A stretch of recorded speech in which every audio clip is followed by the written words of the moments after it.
What is up, everyone? Welcome back to the channel. I hope you're all good today. Now, I'm back again with another video. I might slur a little bit in this video because I have been on the whiskies. If you know me personally, you know I love my whiskey. Now, I'm back in a video. I've seen on my newsfeed a couple of times over the last few days of people doing a video of basically games they have in the collection but haven't played. But I am going to do a little sort of spin on that. I'm going to choose 4 games in my collection which I think not enough people have played. So I think in a sense this is in a sense a sort of challenge to sort of, if you have these games and you don't have these games I think I in a sense recommend you should play. So in a sense it's kind of the same, but it's kind of different in the sense I'm recommending games not a lot of people have played or spoken about, and so yeah. So I chose 4 games. I chose 1 N64 game, 1 PlayStation Vita game, 1 Xbox game, and 1 PlayStation VR game. I thought I'd try to choose a little bit of a variety. So I know not everyone sort of sticks. I know everyone's got different consoles. I know one of these you can probably get on. I think so. One of these is on various consoles, but I chose the Vita version because it's for me the best version. Another one is on PS4 and all. So there's options for you. I think so. Yeah. Let me wet the whistle first. Currently drinking Bell's whiskey, if anyone is interested. So, I'll start off with the N64 game. Now, the N64 game, I am recommending you should play that not enough people have played or not spoken about. And it's for me one of the last games I've played on the system. It's made reasonably early in the system's life cycle, but by the time I got to it, I was pretty much playing it at the end of the sort of life cycle. But I really enjoyed it. I have a lot of fond memories of this, and that is Body Harvest. I just have a lot of fond memories about this game. So I'm probably a little bit biased of why I'm recommending this game. But it's a little tidbit. It's basically the company that made this eventually went on to do the GTA, working the GTA series. So there's good talents behind this game. So you're basically fighting like aliens and sort of. It's in a way, it's in a sense it's like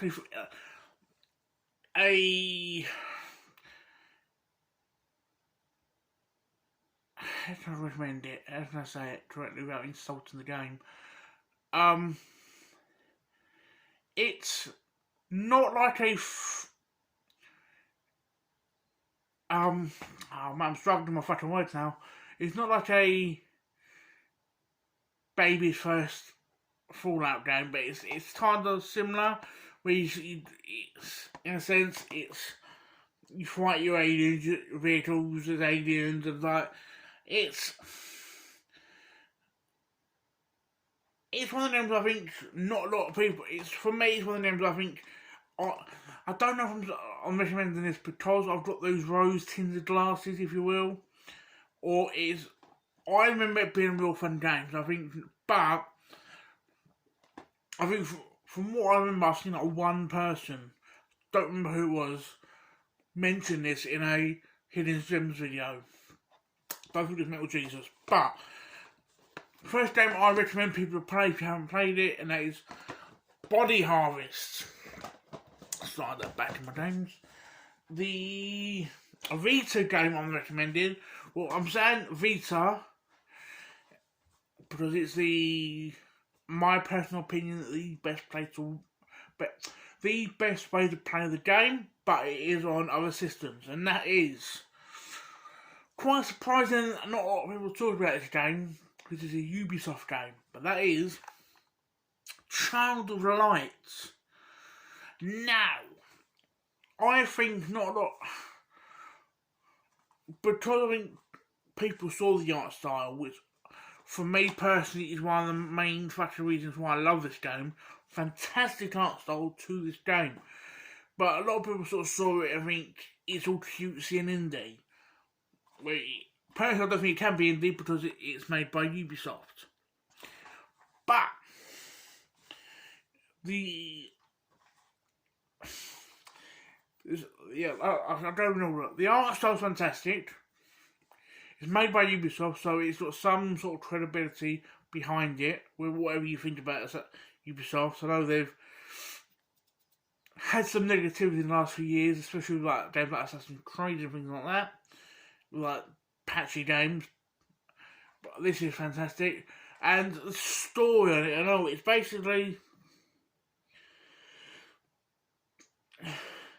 it's a turn-based like RPG type game.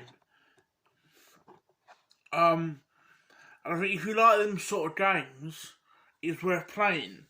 But again, my hair is not a fat. I'm not a Trump this hair. Trying for hair just to fucking open. But it's not enough people played it, and I think because the thing that doesn't help the game, which is probably the only thing that's going against it, is the only physical versions of it that you commonly see or rarely see is this on the Vita or the Switch version, which has, I think, Valiant Hearts, like World War II, World War One game on it. But this is the only complete edition physically, which I think because of that, I don't think a lot of people missed it because of that. But yeah, that's the next game I think.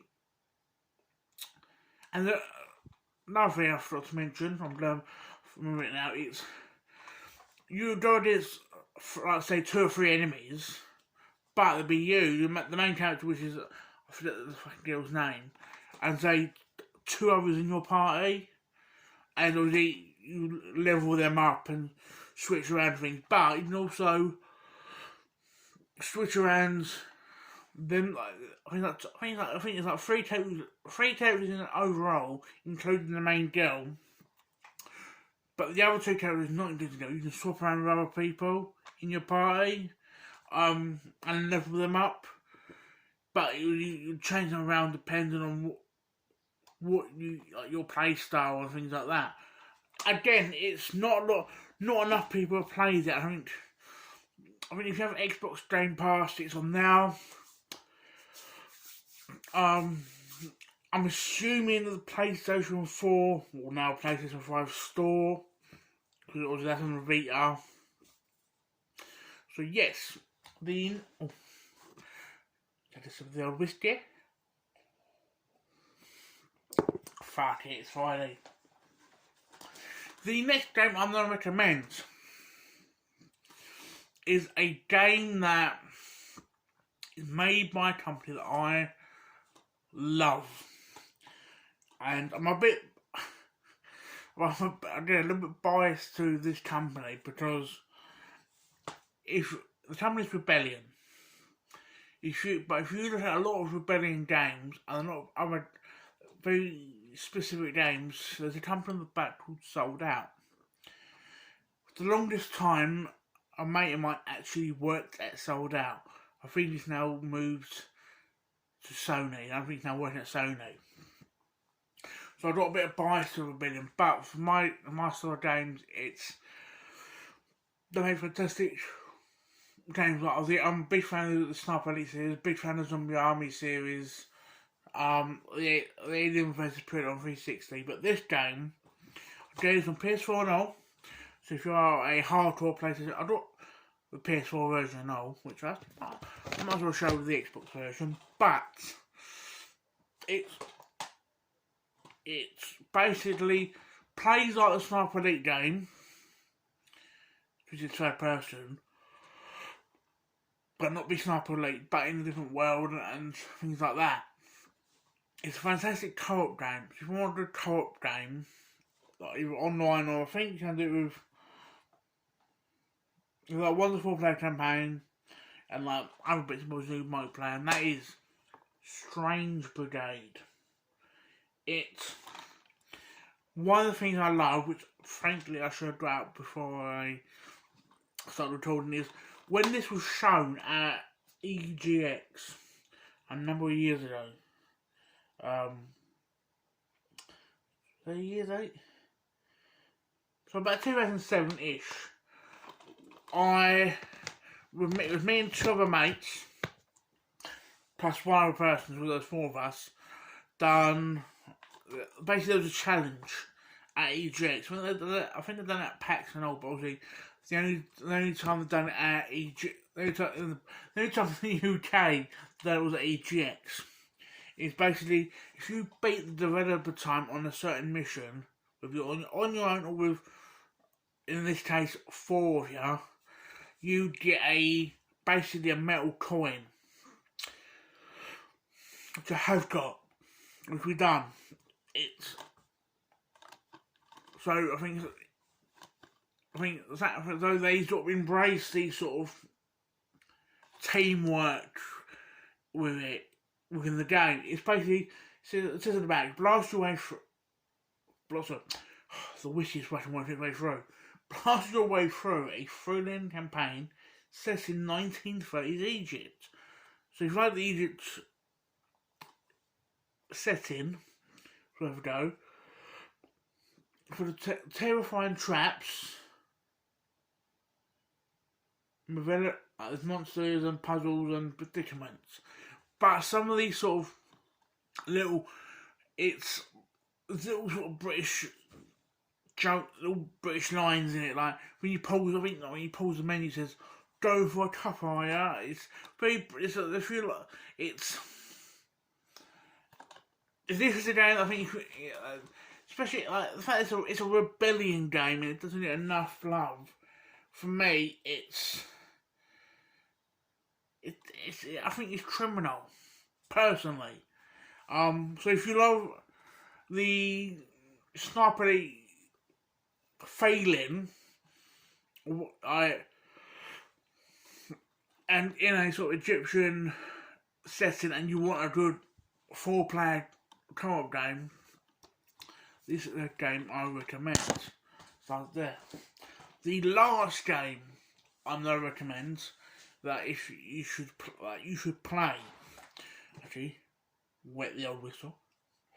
Slash it drunk. Swat it. It's Friday. Hashtag Friday feeling. I recommend is a VR game. Because people that know me personally, there's 2 things I love collecting for. The Vita, which obviously gave a little bit of love to Child Light, and the PlayStation VR. Plus, fuck me, this alcohol kicking in the VR. Fuck me. I should not be doing videos while drinking whiskey. But it's probably a little bit more entertaining for you guys. I hope.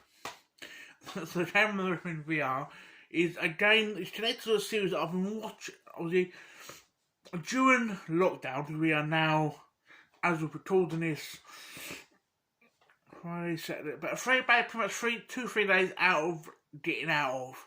Thank fuck. I'm doing game chasing next week. But yeah, during this lockdown, the 10 millionth lockdown we've been in, I think it's about right. I've been getting back into Star Trek. I've recently, during this lockdown, pretty much all the Star Trek films I have, or haven't got, which I've now got all of them. I've done like the original series, the fucking animated series, first 2 seasons of fucking Discovery, and working my way through Next Generation. Which actually in a way ties a little bit with this game. The game is Star Trek Bridge Crew. Now, the reason I say that Next Generations kind of ties into this is because there is actually Next Generation DLC for this. It's basically your ship basically looks like the Next Generation ship. But the reason I want to recommend this game is I can pretty much I can recommend my entire VR game to someone, and you can't go wrong. I personally think, but I think this is a game that speaks to a lot of people. I think because it speaks to PlayStation fans. This is a PlayStation game. It speaks to VR games. This is a VR game, and it speaks to Trekkies. Bit of whiskey. Because it was such a game. Now, when I played this, when I started playing this, I was like, I saw a few reviews on it. Some people said it was like, not that good. Some people were like, it's fantastic. The second you use the controls. Now, I totally agree with that, because the second you get used to the controls, it's a fantastic game, especially if you love Star Trek or have an interest in Star Trek. Like when even the training section of the game, obviously you sort of there's a training section where you give you a chance to get used to the controls, the sort of the each section and things like that, and the buttons and that. But you start off in the captain's chair, and the second that came up, I'm looking around in the captain's chair. I was like, yes, I feel like fucking Kirk. William Shatner, eat your fucking heart out. As a nerd, I don't think myself as a nerd. People might think are different. This is a fantastic companion. If you're watching Star Trek currently, whether it's Picard, whether it's fucking Lower Decks, whether it's fucking Discovery, or if you go back to the older shows like I am, and you own a VR, between changing discs or your DVDs, like you've got Star Trek DVDs, you need to play this. And apparently it's fantastic with other players, which unfortunately I don't do. But I can't, mate. You have to believe me how much I love this game, and as a Star Trek fan, I'm an old Star Trek fan getting back into the genre, into the series. So I'm not like a sort of, because I think with the Star Trek versus Star Wars, there's Trekkies and I don't know what the people like Star Wars. When I was younger, every Sunday evening, before, when I was in bed, ready for school the next day, I used to watch Star Trek Next Generations, and then Last Summer Wine, or the other way around. But there's a point where I stopped watching it, fan Star Wars, love Star Wars, now I'm back in Star Trek, and remembering why I initially loved Star Trek, and this got my nerds cock hard, and sorry for that dodgy image for people watching, but it's, I think, yeah. But, so they're the 4 games, they are the 4 games I recommend you should play if you haven't played them. So this is my little spin of 4 of these sort of games in your collection you haven't played.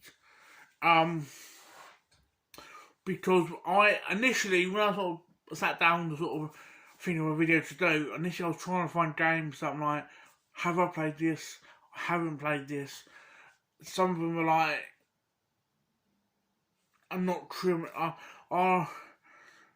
they're not criminal enough to give me a fucking sentence, but they're sort of criminal enough to give me a fine, if you will.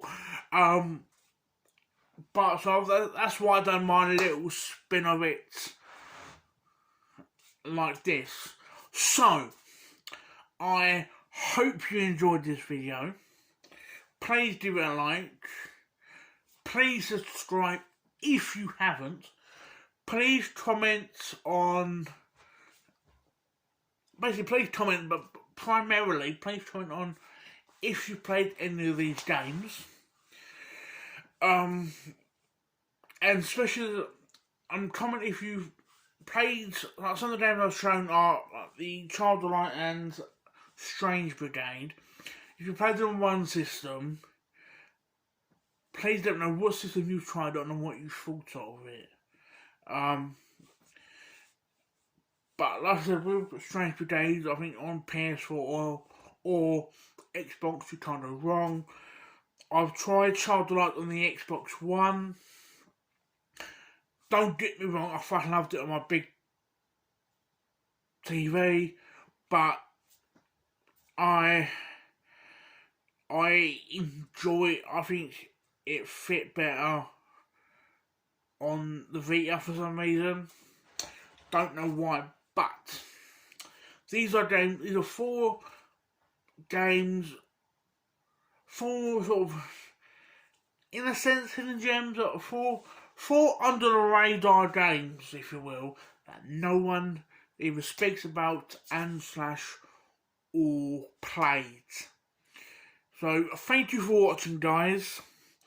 I hope you enjoyed this video, and I will depending on how things go, unless Ginger Hippie Gaming 42 does another challenge, which I'll probably take the part of, but other than that, I should be back soonish, so I have all the games which are on the way, and obviously with the UK going back to some form of normality as of Monday, I can go back to game chasing, game hunting, looking for them treasures. So hopefully this time next week-ish, you should get another pick-up video from me. Hopefully. So again, thank you guys for watching and enjoy the rest of your day.